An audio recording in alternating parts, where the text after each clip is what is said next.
Imagínate que un día cualquiera te levantas, sales a la calle y descubres que varias personas a tu alrededor han desaparecido sin rastro. La taza de café en la mesa aún humea, el abrigo en la percha sigue colgado y el silencio pesa como una nube. No es una escena de cine, es una imagen que muchas veces usamos para pensar en el arrebatamiento. Te la traigo ahora porque ese ¿qué pasaría si? Nos ayuda a entrar en la cuestión real que nos ocupa. ¿Qué significa la venida del Señor para nosotros hoy? ¿Cómo ha sido entendida por la historia de la Iglesia? ¿Y qué postura práctica debe moldear nuestra vida en medio de las voces distintas que existen sobre el tema? Antes de entrar en profundidad, te pido que te quedes hasta el final. Si este mensaje te ayuda, suscríbete al canal, activa las notificaciones y deja tu me gusta. Así podremos seguir haciendo contenidos como este y ayudando a más personas a pensar con calma y fe.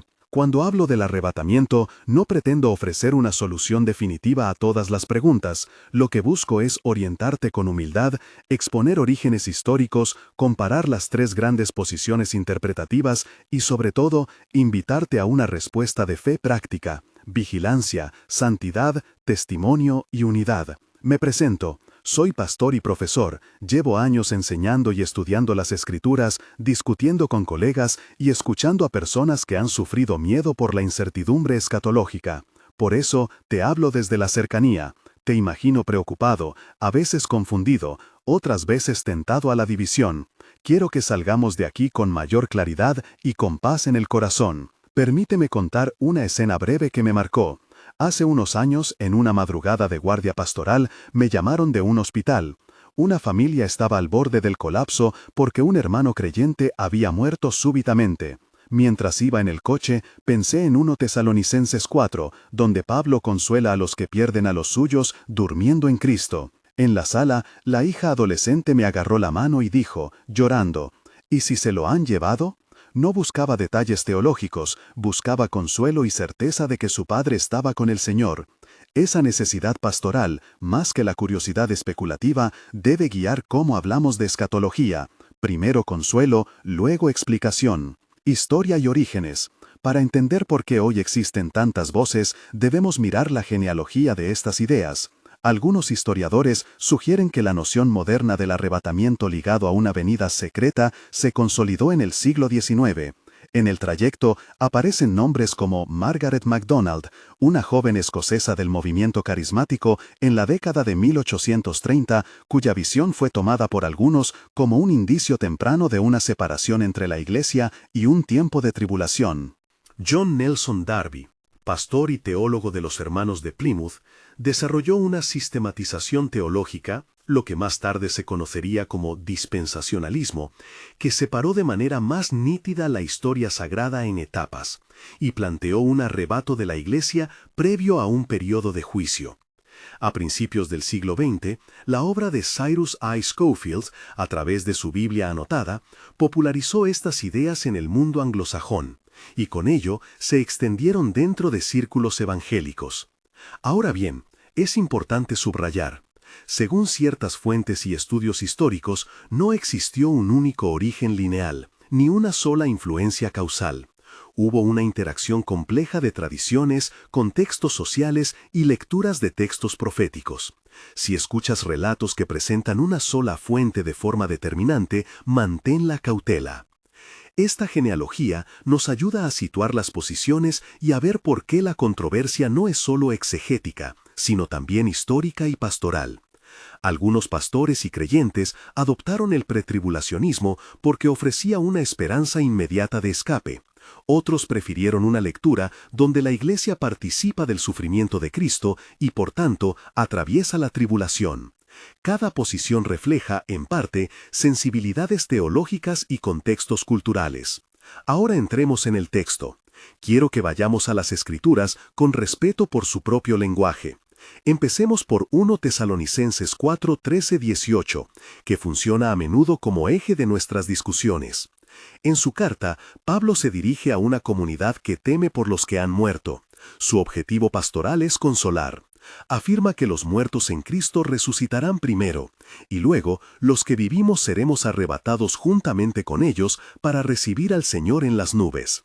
La palabra griega arpazo, traducida a veces como arrebatados o tomados en un abrir y cerrar de ojos, denota un movimiento súbito y decisivo. Pero el contexto inmediato es la esperanza de la resurrección y la presencia consoladora de Cristo. Por eso muchos exegetas insisten en leer ese pasaje como una promesa de esperanza colectiva. Los creyentes, vivos y muertos, serán reunidos con el Señor. La pregunta clave que divide interpretaciones no es tanto si habrá un encuentro glorioso, eso lo afirma Pablo, sino cuándo y cómo se sitúa ese encuentro respecto a la tribulación y a la manifestación final de Cristo. Pasemos a 1 Corintios 15, 51-52, donde Pablo habla de un misterio. No todos dormiremos, pero todos seremos transformados, en un momento, en un abrir y cerrar de ojos, ante la última trompeta. Aquí aparece la idea de transformación instantánea. Cuerpos mortales visten inmortalidad. El lenguaje es apocalíptico y litúrgico, trompeta, resurrección, y conecta con tradiciones judíos y cristianas sobre la consumación. ¿Significa esto una venida invisible a la iglesia antes de un periodo de tribulación? No necesariamente.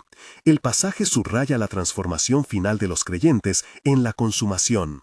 La lectura que separa estrictamente la venida secreta de la venida visible necesita articular cómo encaja este misterio con otros textos que hablan de juicio público y manifestación de Cristo. Mateo 24 y los discursos semejantes de los sinópticos añaden complejidad. Jesús habla de señales, guerras, hambres, persecuciones, falsos profetas. Advierte sobre la necesidad de vigilancia, ya que la venida vendrá como ladrón. Aquí la tensión consiste en que Jesús usa metáforas que pueden indicar tanto un advenimiento sorprendente e inesperado como un proceso de signos que culminará en su manifestación. La advertencia pastoral es clara. La comunidad está llamada a estar preparada y fiel, no a obsesionarse con cálculos de fechas. En Apocalipsis, especialmente los capítulos 4 al 19, el lenguaje simbólico y la secuencia de juicios han servido de mapa para distintas lecturas. Algunos ven en los capítulos una cronología literal de eventos, otros interpretan la secuencia como figuras que describen realidades espirituales y ciclos de persecución. Daniel 12 y 2 Tesalonicenses 2 sobre el hombre de pecado agregan elementos que cada interpretación debe conciliar: el tiempo de angustia, la aparición del que se opone, la obra de Dios sobre la historia. Con estos textos sobre la mesa, abordemos con claridad las tres grandes posiciones que han marcado el debate. La postura pretribulacionista sostiene que el arrebato de la Iglesia ocurrirá antes del periodo final de tribulación. Sus argumentos principales incluyen la distinción hermenéutica entre la Iglesia y la futura relación de juicio sobre el mundo, la lectura de ciertos pasajes como promesa de escape para el pueblo de Dios, y una lectura futurista de Apocalipsis que separa a la Iglesia de los juicios que vendrán sobre Israel y las naciones. Sus defensores dicen que esta lectura subraya la gracia protectora de Dios hacia su pueblo y ofrece consuelo en tiempos de persecución. Las objeciones que se le presentan son serias. Algunos critican la fragmentación de la escatología en dos venidas, una secreta y otra pública, y señalan que los pasajes que llaman a la vigilancia y al sufrimiento del discípulo parecen incompatibles con una promesa de retirada previa. Además, la historia de la Iglesia no presenta unanimidad antigua en este sentido. Como ya mencioné, la formulación sistemática que robusteció esta postura es relativamente reciente. La posición medio tribulacionista propone que la Iglesia será llevada en el centro del periodo de tribulación, escapando de la parte más intensa de los juicios, pero no de todo el proceso. Aquí, el argumento busca conciliar textos que hablan de protección con otros que hablan de sufrimiento. La crítica frecuente es la misma que a la pretribulación. La lectura requiere cierta armonización delicada de textos diversos. La postura post-tribulacionista entiende que el arrebatamiento y la venida de Cristo para reunir a su pueblo ocurrirán al final de la tribulación, de modo que la Iglesia participa del sufrimiento del tiempo final, pero también será finalmente redimida y transformada. Sus defensores subrayan la coherencia con el llamado bíblico a la participación en las aflicciones de Cristo y con textos que parecen anunciar una venida visible y pública al término de los tiempos. La crítica hacia esta posición es que, para algunos, minimiza la promesa de protección y el consuelo particular que buscan ciertos pasajes. Quiero detenerme un momento y repetir con humildad lo obvio. Ninguna de estas posiciones resuelve todos los textos con absoluta claridad. La variedad interpretativa no es, por sí misma, un motivo para echarse las culpas. Es un llamado a la modestia exegética. Podemos aprender unos de otros y, sobre todo, preservar la comunión frente a las diferencias. Volvamos a lo pastoral. ¿Quién será arrebatado? En la tradición evangélica, la respuesta dominante es los creyentes, los que pertenecen a Cristo, vivos y muertos. Pero surgen preguntas delicadas. ¿Los niños creyentes? ¿Personas con discapacidades mentales? ¿Alguien que profesó fe pero nunca dio frutos? Aquí conviene la ternura teológica.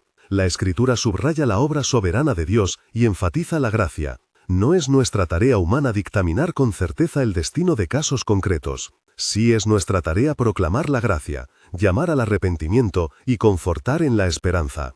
Cuando alguien me pregunta por un niño o por una persona con enfermedad mental, respondo con la seguridad del corazón. Confía en la misericordia de Dios y en su justicia. No reduzcas la fe a un sistema que excluya sin misericordia. Quisiera ahora ofrecer una ilustración contemporánea que no pretende asustar, sino situar consecuencias. Imagina una pequeña ciudad, una playa en la costa, familias dejando toallas, un kiosco con helados. Suena la sirena de una patrulla, y de pronto, algunos coches aparcados permanecen, puertas abiertas. Personas que dejaron móviles en una mesa ya no están. La comida se enfría, el viento lleva arena a los tejidos, y la radio continúa emitiendo una canción sin quien la escuche. Lo que sigue es dolor humano. Familias buscando respuestas, autoridades confundidas, iglesias llenas de personas asustadas que no saben qué creer. Ante ese cuadro, la llamada pastoral es doble. Por un lado, consolar y ofrecer la esperanza firme de la resurrección. Por otro, redoblar el impulso misionero. Si hubiera un arrebatamiento, las consecuencias prácticas serían siempre humanas. Padres que pierden hijos, comunidades que se despiertan al hecho de su propia mortalidad. La teología, por tanto, debe traducirse en compasión y en testimonio activo. Hablemos de señales y del uso que se hace hoy de la actualidad para leer la llegada del tiempo final. Es tentador conectar hechos de la geopolítica, avances tecnológicos o crisis sociales con profecías antiguas. Sin negar que los signos reales pueden aparecer, es preciso evitar el alarmismo y las teorías concluyentes. Cuando algunos relacionan directamente determinadas tecnologías con la marca de la bestia o presentan eventos como pruebas definitivas, conviene recordar que la Escritura no da, en la mayoría de los casos, códigos técnicos para eventos futuros. Podemos especular, reflexionar y estar atentos, pero debemos mantener la humildad intelectual. Algunos sostienen, según ciertas lecturas, es posible que son fórmulas prudentes que evitan convertir la fe en una máquina de previsiones fallidas. Quisiera que ahora me escuches en primera persona sobre la disciplina espiritual que brota de esta doctrina: vigilancia, pureza, evangelización y unidad. Vigilancia, porque Jesús nos pide estar alerta. Pureza, porque vivir expectantes nos limpia de lo superfluo. Evangelización, porque la posibilidad de un encuentro inminente nos lanza hacia los que no conocen a Cristo. Unidad, porque las diferencias interpretativas no deben fracturar la comunidad. En varios encuentros con líderes, recuerdo una conversación con don Rafael, un anciano presbiteriano de 60 años, que me dijo: «No vine a la fe para tener la mejor teoría del fin, vine para vivir con Jesús hoy». Le respondí: «Y sin esa vida, ninguna teoría logra consolar a los que lloran». Su simplicidad pastoral fue un correctivo para mis debates académicos. Desde lo práctico, ¿qué harías mañana con estas ideas? Primero, examina tu vida de oración y relación con la palabra. No es suficiente discutir sistemas, es urgente amar a Cristo y a las personas que te rodean. Segundo, participa en la misión. Cada conversación con un vecino, cada gesto de servicio es una inversión en la eternidad. Tercero, cultiva la comunidad. No permitas que una diferencia interpretativa se convierta en una fractura que impida el amor y la colaboración. Finalmente, aprende a consolar. Cuando la especulación te lleve a la angustia, vuelve a los textos que hablan de la esperanza y la herencia incorruptible. En términos exegéticos más técnicos, hay dos puntos que quisiera subrayar antes de seguir.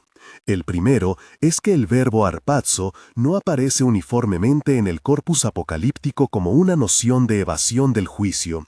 Su fuerza radica en la idea de ser llevados con poder. El segundo es que la imagen de la trompeta y la nube remite a tradiciones teofánicas antiguas, Éxodo, Salmos y a la expectativa del juicio y la glorificación.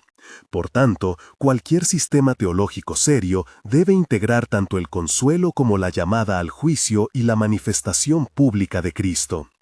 Al avanzar en esta exposición, exploraré con más detalle cómo los textos de Mateo, Apocalipsis y 2 Tesalonicenses dialogan entre sí, y pondré frente a frente los argumentos más finos de cada posición con sus recursos hermenéuticos y sus límites. También traeré testimonios históricos y pastorales que nos ayuden a no quedarnos en teoría. Pero quiero que antes hagamos una pausa y que te lleves lo esencial de lo que hemos visto hasta ahora. La centralidad de la Escritura, la humildad interpretativa, la prioridad pastoral y la llamada a vivir preparados en amor. Si mantienes estas 4 coordenadas, tu fe no será arrastrada por los vaivenes de modas teológicas ni por especulaciones ruidosas. Párate un momento, respira y mira a tu alrededor. La vida cotidiana, con su fragilidad y con su belleza, es el campo donde la esperanza cristiana debe germinar. La escatología no es un escape irresponsable, es una motivación para una vida santa y para una misión urgente. En la siguiente sección profundizaré en los pasajes más discutidos, compararé argumentos exegéticos y mostraré punto por punto cómo cada posición enfrenta las tensiones entre textos que parecen hablar de una venida secreta y textos que anuncian una venida pública. También examinaremos con cuidado el papel de Israel en la teología dispensacionalista y las objeciones históricas que han sido formuladas. Te pido que sigas conmigo. Aún nos queda lo más denso, pero también lo más esperanzador. Comencemos, pues, por mirar los textos en diálogo, no como piezas aisladas destinadas a alimentar un catálogo de teorías, sino como voces que, puestas en conversación, nos obligan a pensar con cuidado y a vivir con coherencia. Mateo 24-25, un texto apocalíptico en clave escatológica y ética. Mateo 24 es uno de los núcleos más complejos y citados en cualquier discusión sobre la venida de Cristo. El género es apocalíptico y profético. Jesús habla tocando memoria de las ruinas pasadas, el despojo del templo, señales cósmicas y, junto a ellas, instrucciones morales dirigidas a la comunidad. 2 elementos deben cuidarse al leerlo. Primero, la unidad literaria. El capítulo combina anuncios de juicio, parábolas de vigilancia y exhortaciones éticas. La pregunta de los discípulos, ¿cuándo serán estas cosas y cuál será la señal de tu venida y del fin del siglo?, reúne tiempo histórico, la destrucción que algunos contemporáneos vivieron, y futuro escatológico, la manifestación final de Cristo. Leer solo la parte sensacionalista y omitir la llamada ética, velad, porque no sabéis en qué día vendrá vuestro Señor, empobrece el texto. Segundo, el lenguaje de la venida. Mateo usa términos que en el ámbito judío y bíblico remiten tanto a la manifestación pública de la gloria divina, imágenes del Hijo del Hombre viniendo sobre las nubes, con trompeta y ejércitos celestiales, como a momentos de juicio. Para muchas lecturas, esto señala una venida pública y visible, asociada al juicio y a la revelación universal. Pero el capítulo también habla de engañadores, falsos cristos y de la necesidad de perseverar en la fe. En resumidas cuentas, Mateo mantiene la tensión entre el ya histórico, plagas, persecuciones, señales, y el aún no escatológico. Su intención pastoral es formar una comunidad vigilante y piadosa, no ofrecer un mapa minucioso de mecanismos temporales. 1 Tesalonicenses 4:5, y la idea del arrebatamiento. En la carta a los tesalonicenses aparece la formulación que ha dado lugar a la teología del arrebatamiento, harpazo. Pablo enseña que los muertos en Cristo resucitarán, y que los vivos serán arrebatados junto con ellos para recibir al Señor en las alturas. Lexicalmente, harpazo comunica ser tomado con rapidez y fuerza. En el griego común puede significar ser trasladado, arrebatado. Ese verbo, puesto al servicio de la esperanza cristiana, expresa la idea de que la comunidad no quedará fuera del encuentro con Cristo. Pero aquí hay dos advertencias exegéticas y pastorales. Primero, el contexto pastoral. Pablo escribe para consolar y disipar confusión. Algunos creían que aquellos ya fallecidos habían perdido su participación en la venida. Pablo corrige y ofrece consuelo. Su objetivo es pastoral, no construir una teoría cronológica. Segundo, la imagen no necesariamente separa la venida en secreto de la venida pública en el sentido absoluto. Cuando Pablo convoca a recibir al Señor en el aire, no borra las imágenes de manifestación gloriosa que aparecen en otros textos. En la imaginación primero century, la llegada del Señor podía presentarse con distintos matices: rescate, manifestación, juicio, sin que esto significara dos eventos inconexos. 2 Tesalonicenses 2, y la corrección a una lectura prematura. La segunda carta a los tesalonicenses es, en clave hermenéutica, una pieza fundamental para evaluar las lecturas apresuradas. Allí, Pablo reprende a quienes han creído que el día del Señor había llegado ya. Él explica que ciertos acontecimientos deben preceder: la apostasía, la manifestación del hombre de pecado y la actividad de quien lo retiene o impide hasta que sea quitado. Aquí entramos en debates técnicos. ¿Qué o quién es el que retiene, catecho? Las propuestas históricas han incluido al Estado romano, al imperio, como poder que sostuvo un cierto orden, al Espíritu Santo, actuando en y mediante la Iglesia, a una inteligencia angelical o a una figura jurídica o política concreta. Cada opción hermenéutica condiciona una ecología teológica distinta. Lo que Pablo pretende primeramente es corregir un malentendido que provoca desorden. Hay quienes, por mal información, habían confundido la esperanza con un presente consumado. La lección pastoral es clara: la escatología mal manejada puede producir ansiedad y paralización. Pablo quiere serenidad, orden y madurez en la espera. Revelación, lenguaje simbólico, visión canónica y ecos de Daniel. El libro del Apocalipsis, Revelación, añade la dimensión simbólica que integra y redobla imágenes ya conocidas: Daniel 7:13, las nubes, las trompetas, la liturgia celestial. Aquí se conjugan visiones, juicios y la certeza de que la corona final pertenece a Cristo. La literatura apocalíptica funciona por símbolos encadenados. Su empeño no es describir cronogramas con gráficos, sino despertar la esperanza y la fidelidad en tiempos de crisis. Pensemos en las comunidades a las que se dirigía. Sufrieron persecución, incertidumbre y violencia. El texto les ofrece consuelo y la promesa de vindicación pública de Cristo. Hermenéuticamente, dos cosas son decisivas. 1. Leer Apocalipsis como parte de la economía bíblica, conectándolo con Daniel, los Salmos y los Evangelios. 2. No extraer de cada símbolo una tecla literalista. Cuando se combina todo el testimonio canónico, aparece una teología poliédrica de la venida. Hay rescates, hay juicio, hay manifestación pública. Separar radicalmente en privado y público a veces obliga a forzar sentidos. Términos técnicos: parusía, epifaneia, harpazo, apocalipsis. Un breve trato lexical ayuda a bajar el nivel de especulación. Parusía, usada sobre todo en los Evangelios y en Pablo, habla de presencia o llegada. Epifaneia destaca manifestación y brillo. Apocalipsis indica revelación, desenmascaramiento. Harpazo, como vimos, es la captura o traslado repentino.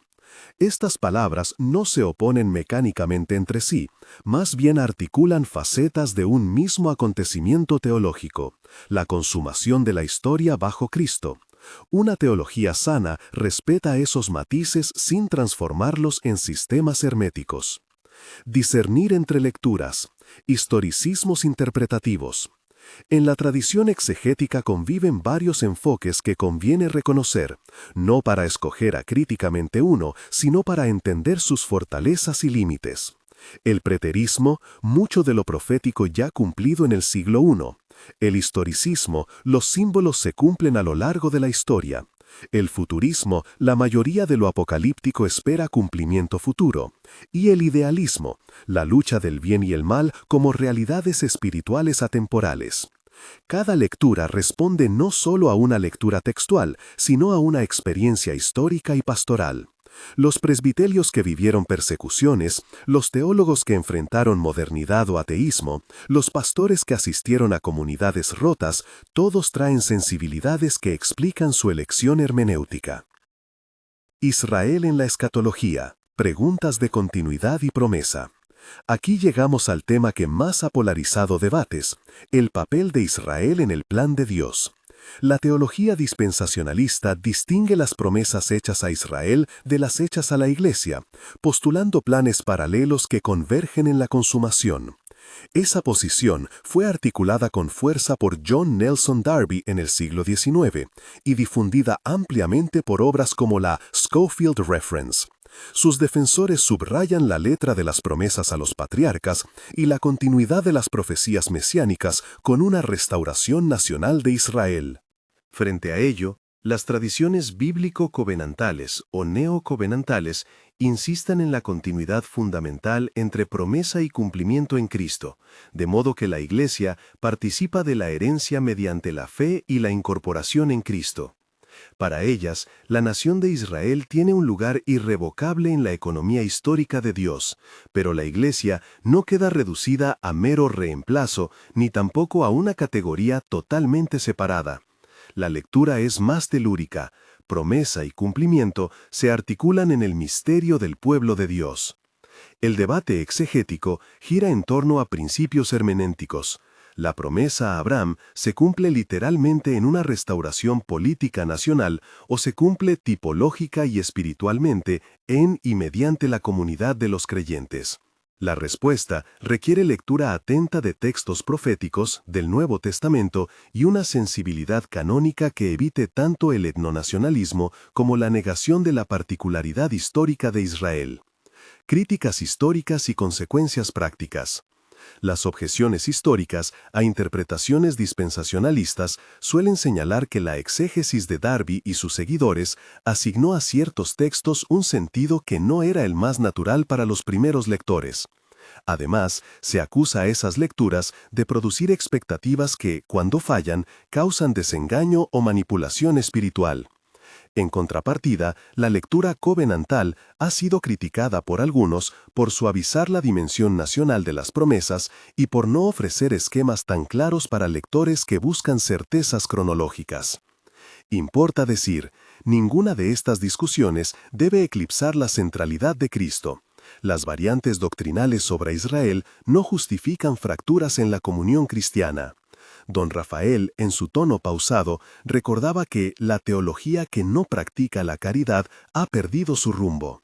Tanto la sensibilidad por la identidad de Israel como la preocupación por evitar leer la modernidad a través de la profecía deben ser balanceadas por la ética del amor y la misión. Implicaciones pastorales. 3 directrices para el cuidado de las comunidades. 1. Enseñar con humildad exegética.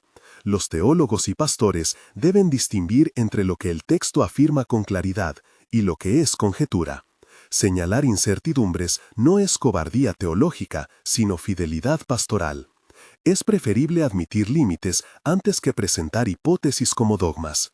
Lo que sostiene a la comunidad es la proclamación del Señor crucificado y resucitado, no una cadena de especulaciones proféticas. 2. Usar la escatología para formar carácter cristiano. Si la doctrina de la venida sirve para acosar nuestra curiosidad por los signos, pero no transforma vidas, entonces se ha desperdiciado. La escatología debe llevar a la santidad, vive en santidad, porque nadie sabe cuándo vendrá. A la esperanza, la vida tiene destino. Y a la misión, cada pregunta con un vecino es una oportunidad evangélica. 3. Acompañar pastoralmente la ansiedad escatológica. He conocido a hermanos que, presa del temor apocalíptico, abandonaron familias, desatendieron deberes o cayeron en cultos que ofrecían certidumbre. La tarea pastoral es escuchar, consolar con las promesas bíblicas y reubicar la esperanza en un Cristo que no engaña. Herramientas prácticas, lecturas devocionales centradas en la esperanza, grupos de estudio que privilegien la lectura canónica, retiros de oración que enseñen a esperar sin pánico. Testimonios históricos y pastorales que humanizan el debate.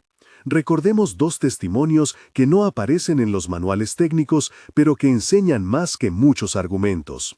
El primero, cercano, es la historia de una pequeña comunidad en la que un pastor joven, obsesionado por fechas y señales, produjo fractura congregacional hasta que una anciana le pidió que predicara únicamente sobre el amor de Cristo por 2 meses seguidos.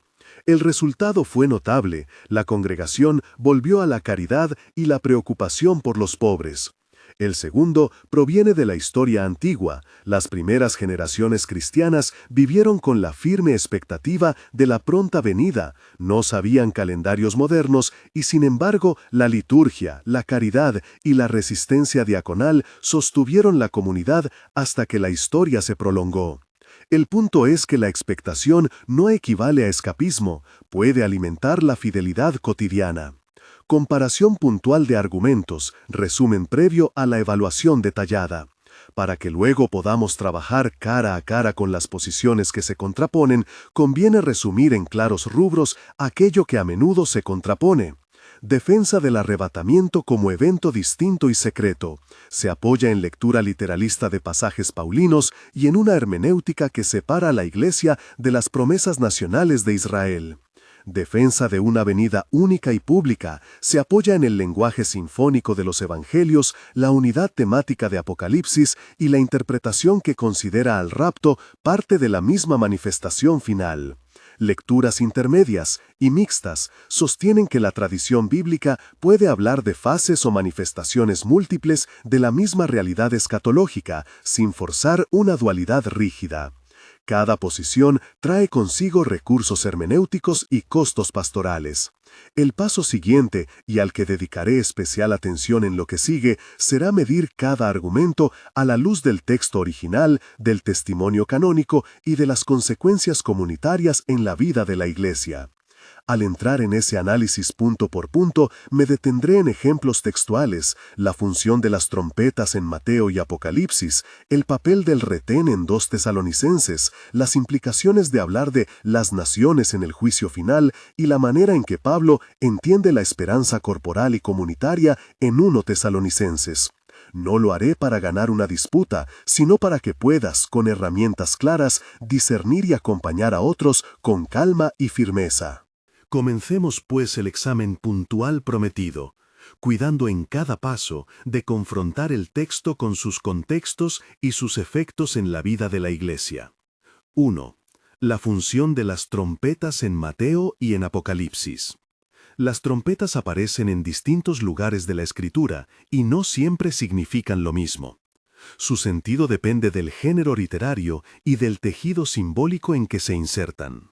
En los relatos evangélicos, por ejemplo los pasajes sinópticos que aluden a señales y clamor, la trompeta remite al rito judío, convocatorias, alarmas, convocación al ejército y sobre todo al anuncio solemne de una intervención divina.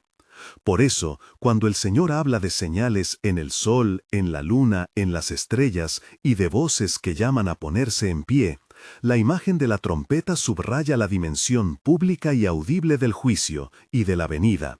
Es despedida de la era presente y llamada a la vigilancia. En Apocalipsis, las trompetas, la serie de 7, forman un conjunto dentro de un libro apocalíptico que mezcla juicio, llamamiento a la perseverancia y lenguaje pictórico. Allí, cada trompeta anuncia una plaga o un acontecimiento simbólico que afecta a elementos cósmicos, sociales y espirituales. El efecto literario es acumulativo. Las trompetas intensifican la sensación de catástrofe cósmica y de confrontación entre el Dios que juzga y las fuerzas que se oponen a su reino. Comparación y consecuencias hermenéuticas. No es automático igualar trompeta igual evento secreto que afecta solo a la Iglesia. En los Evangelios, la trompeta apunta a manifestaciones públicas. En Apocalipsis, su función es revelar el conflicto cósmico.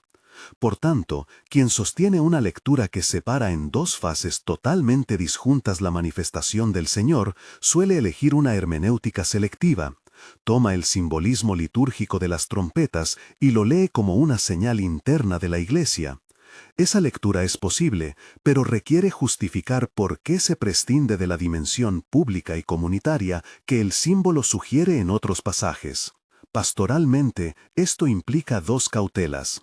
No reducir la trompeta a un código privado de seguridad espiritual, ni convertirla en mero calendario para especular fechas. Enseñar que las trompetas llaman a la conversión pública y a la esperanza pública, santificación, justicia, testimonio, evita dos desviaciones, el escapismo y la paranoia fechista. 2. El papel del retenedor en 2 Tesalonicenses. El pasaje que habla del que ahora lo detiene ha generado siglos de conjeturas. ¿Quién es el retenedor? Las interpretaciones principales pueden agruparse así. Identificación con una persona o fuerza celeste. Algunos lo ven en un ángel, en Cristo resucitado actuando en la historia, o en alguna potencia angelical que sostiene el mal hasta que Dios lo suelte. Esta lectura enfatiza la soberanía divina. Dios acota el tiempo del mal por misericordia y lo libera cuando su propósito culmina. Identificación con una institución o factor social. Otros han propuesto que el retenedor es una estructura política o religiosa que mantiene en cierta contención las fuerzas del caos. Aquí hay riesgo de anacronismo si se quiere identificar con instituciones modernas. Mejor es hablar en términos bíblicos: autoridades, poderes locales, lo que mantiene el orden dentro del contexto del siglo I. Identificación con la presencia de la Iglesia o la acción del Espíritu. Hay lecturas que ven en la comunidad creyente, con su misión y su testimonio, una fuerza que retrasa la manifestación plena del mal. Esta perspectiva desplaza el foco de especulación cronológica hacia la responsabilidad eclesial. Mientras la Iglesia desempeña su misión, el reino se va fraguando y el horario escatológico se cumple en tensión. Evaluación pastoral y teológica. La exégesis prudente admite incertidumbre. Pablo no da nombre propio, usa la lógica teológica del ahora y del cuando sea quitado. Interpretar con humildad evita convertir la pregunta en doctrina divisoria. En clave pastoral, enfatizar la soberanía de Dios y la misión de la Iglesia es más fructífero que alimentar teorías sensacionales. Si el retenedor es una realidad cósmica, su eventual apartamiento no altera la llamada ética: perseverar en la fe, cuidar a los vulnerables y proclamar el Evangelio. Si el retenedor es la presencia activa de la Iglesia, la implicación es explícita: tomar en serio la vocación de ser señal y resguardo de esperanza. 3. Las naciones y el juicio final. ¿Quiénes son juzgados y por qué? El lenguaje de naciones en los textos apocalípticos, tanto en los Evangelios como en Apocalipsis, se mueve entre lo literal y lo simbólico. Interpretaciones clave. Lectura internacional o literal. Las naciones designa pueblos y estados humanos concretos que comparecerán ante el tribunal divino. El texto habla de lo que hicieron las naciones con los pobres, con los extranjeros, con los perseguidores. En este sentido, hay un juicio por obras sociales y por trato al prójimo. Lectura simbólica o representativa. Las naciones puede representar categorías morales y religiosas. Todo lo que se opone al reino de Dios y sus valores será evaluado. La expresión entonces no se limita a fronteras políticas, sino a comunidades y sistemas que han elegido la injusticia. Lectura centrada en la justicia histórica de Dios. Algunos textos conectan la noción de juicio con la historia de Israel y las promesas a las naciones. Aquí aparece la tensión entre promesa particular, Israel, y vocación universal, las gentes. El juicio divino es a la vez restaurador para los oprimidos y exigente para quienes han abusado del otro. Implicaciones prácticas. No debemos simplificar el juicio a tecnicismos. El criterio bíblico que aparece con más fuerza es la respuesta al pobre, al extranjero, al encarcelado, al hambriento. Es un juicio que juzga. Ética relacional. Enseñar esto orienta la teología escatológica hacia obras de misericordia como expresión fiel de esperanza. Evitar lecturas nacionalistas o exclusivistas, leer Las Naciones como condena monolítica de un bloque étnico o político contraría el impulso bíblico de justicia universal. La obra de la Iglesia es formar una comunidad que practique la hospitalidad y la justicia anticipadamente. 4. Pablo y la esperanza corporal y comunitaria en 1 Tesalonicenses. En la primera carta a los tesalonicenses se respira una esperanza que es simultáneamente corporal y comunitaria. 3 rasgos destacan. Expectativa de la resurrección corporal. Pablo insiste en que los muertos en Cristo serán resucitados y que los que vivan no se adelantará a los que murieron. La esperanza cristiana en su forma paulina no es escapatoria privativa del cuerpo. La promesa incluye la restauración de la vida en carne transformada. Esperanza que sostiene la comunidad. La doctrina no es mera teoría, conforma la praxis, consuelo a los que lloran, exhortación a la santidad, llamado al trabajo responsable y a la mutua ayuda. Pablo reprende la ociosidad, no para negarle consuelo a la espera, sino para preservar la dignidad y el testimonio de la Iglesia. Énfasis en la proximidad ética. La expectativa de la venida produce prudencia pastoral. Vivir con esperanza no libera a nadie de su responsabilidad presente. Es una esperanza que remedia la ansiedad y frena la dispersión social causada por fanatismos. Consecuencias pastorales. Pastorear con la resurrección en el centro. Consolar a las familias que han perdido seres queridos, subrayando que la separación no es definitiva. Esto cura la melancolía apocalíptica que obliga a abandonar afectos y deberes. Formar comunidades donde la esperanza se manifieste en obras. Si la resurrección es real, nuestras relaciones y nuestras instituciones eclesiales deben prepararse para ese futuro. Esto significa practicar la reconciliación, el cuidado mutuo y la formación ética. 5. Síntesis. Criterios para evaluar posiciones escatológicas. Después de analizar estos puntos, cabe proponer criterios que ayuden a medir cada postura, sin cerrarnos a posturas únicas. Fidelidad al texto. Valorar las lecturas que respetan el género literario y el contexto histórico. La lectura de trompetas, por ejemplo, debe considerar tanto el rito judío como el simbolismo apocalíptico. Coherencia canónica. Interpretar a Pablo a la luz del conjunto de la Escritura y a los apocalípticos a la luz de la promesa evangélica.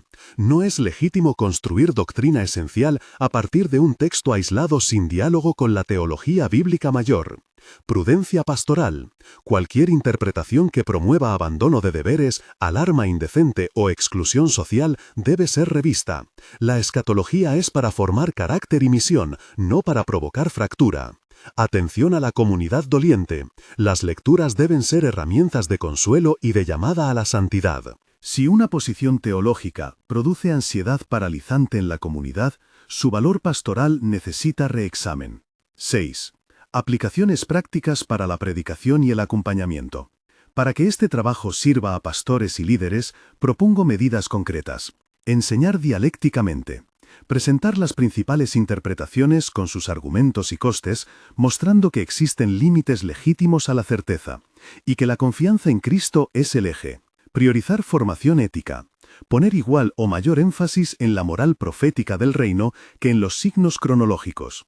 Enseñar cómo la esperanza transforma el trato con el hambriento, el migrante y el perseguido. Crear espacios seguros de diálogo. Grupos de estudio que permitan expresar miedo y dudas sin estigmatizar. El acompañamiento debe incluir oración, lectura devocional centrada en la esperanza y actividades concretas de servicio. Preparar sermones que combinen verdad y ternura. Evitar sermones que solo alimenten temor o fascinación por lo apocalíptico. Mejor predicar el reino que ya viene y que llegará consumado, invitando a una vida de fidelidad cotidiana. 10. Al avanzar en el análisis textual, me detendré ahora en lecturas concretas de los pasajes anunciados. Haré un recorrido versículo a versículo por las referencias más usadas en el debate, señalando traducciones problemáticas, contextos de audiencia y preguntas hermenéuticas claves, que el predicador debe formular antes de proponer conclusiones. Esto no pretende agotar la discusión, sino ofrecer herramientas para que cada iglesia pueda acompañar a su gente sin pánico y con pulso teológico firme. Comencemos entonces por las referencias que con más frecuencia aparecen en los debates, y que reclaman una lectura versículo a versículo, procurando no perder de vista ni el contexto literario ni la necesidad pastoral. 1 Tesalonicenses 4:13-18. Texto central. Consuelo a los que lloran con la certeza de que los muertos en Cristo resucitarán primero, y que, los que vivan, seremos arrebatados para encontrarnos con el Señor en el aire. Problemas de traducción. La palabra parousia designa la venida y no un estado sentimental. El verbo arrebatados, harpazo, describe una acción de reunión, no un escape del mundo. La secuencia primero, luego los que vivan, señala orden, pero no precisa cronología detallada entre la resurrección y el juicio final. Contexto pastoral. Pablo escribe a una comunidad que teme haber perdido a sus muertos y se desentiende de la vida presente. El objetivo es consolar, afirmar esperanza corporal y ordenar la conducta, trabajo, dignidad. Por tanto, cualquier lectura debe priorizar el consuelo sobre la especulación cronológica. 1 Corintios 15, 12-58. Texto central. La defensa de la resurrección corporal como núcleo del Evangelio. Si Cristo no resucitó, vana es nuestra fe. Claves exegéticas. Atención a los contrastes entre soma psíquicon y soma pneumaticon. Pablo no niega continuidad personal entre cuerpo y identidad. Habla de transformación, no de eliminación de la corporeidad. El lenguaje de semilla-cuerpo articula esperanza agrícola y escatológica. Preguntas hermenéuticas. ¿Cómo leer mortal e incorruptible en la economía paulina? ¿Qué quiere decir que la muerte sea destruida? El texto tiene un tono catequético y apologético. Su función es afirmar que la esperanza cristiana tiene consecuencias éticas. Mateo 24-25, Marcos 13, Lucas 21. Texto central. Los discursos apocalípticos de Jesús sobre señales, persecución y juicio. Género y función. No son reportes periodísticos, sino discursos proféticos con admonición ética. Velad, mantened la fidelidad, no viváis en ansiedad especulativa. Frases como «nadie sabe el día ni la hora» deben limitar lecturas que pretenden sistemas de datación cerrados. Traducciones problemáticas. Estos tiempos y señales requieren lectura en clave simbólica y concreta. Hay una mezcla intencional de referencias al exilio, la destrucción de Jerusalén y una esperanza escatológica todavía por consumarse. Apocalipsis 20. Texto central. El reinado de 1000 años y el juicio final. Problemas hermenéuticos. Leer literalmente los 1000 años o simbólicamente. La tradición interpretativa, premilenialismo, amilenialismo, postmilenialismo, ofrece respuestas distintas. El criterio pastoral debe preguntar por la función del texto en la comunidad. ¿Provoca esperanza activa o expectativa paralizante? Atención a la lectura canónica. Apocalipsis dialoga con Daniel, Isaías y el resto de la Escritura. Aislar versículos para construir sistemas escatológicos rígidos es metodológicamente arriesgado. 2 Tesalonicenses 2. Texto central, la figura del hombre de pecado y la obra de la impiedad. Problema clave, la identificación del que ahora detiene, katechon, ha generado especulaciones desde interpretaciones internas, poder legítimo, hasta fuerzas simbólicas. Pastoralmente, la prudencia exige no usar este pasaje para sembrar pánico o señalar personas concretas sin base clara. Criterios hermenéuticos prácticos para el predicador. Resumen operativo. Identificar el género. Epístola, discurso apocalíptico, visión profética. Cada género marca expectativas de literalidad y simbolismo. Contextualizar la audiencia. Miedo postbélico, persecución, crisis interna. La lectura que consuela no es la misma que la que saca al oyente de la complacencia. Examinar términos claves en griego o hebreo, parausía, harpazo, psique soma, katechon, 1000 años. Leer en la canonicidad, dialogar el pasaje con la enseñanza global de la Escritura sobre esperanza, juicio y reino. Valorar consecuencias eclesiales. ¿Esta lectura anima a la santidad, al cuidado mutuo y al servicio, o fomenta la evasión de deberes? Estas herramientas permiten al predicador pasar del versículo a la aplicación, sin perder ni el rigor ni la ternura pastoral que la comunidad necesita.